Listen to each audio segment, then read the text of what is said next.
Welcome to the Friday Focus. My name is Dr. O, and today I'm going to be answering a question of why certain orthodontic treatments take 6 months and others take sometimes up to 3 years or longer. And so, in a nutshell, orthodontic problems come in varying sizes and complexities.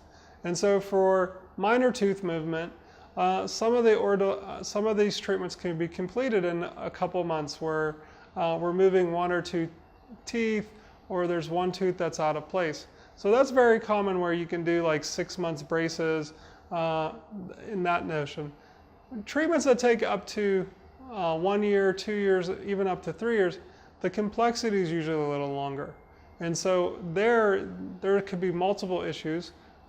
Sometimes there's impacted canines. Sometimes people's teeth come in a little slower than others.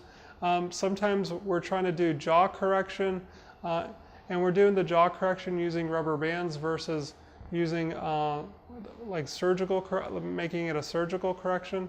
And sometimes, you know, the complexity of treatment also varies depending on your specific particular issue.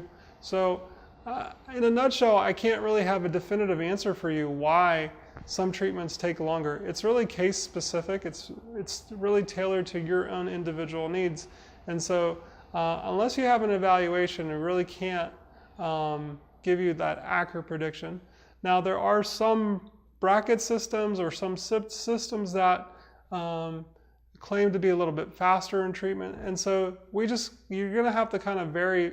My answer would vary depending on your specific issues. So hopefully that gives you a little bit more clarity around it. I know it's a vague answer, but the reality is that, you know, your orthodontic problem is different from the person down the street.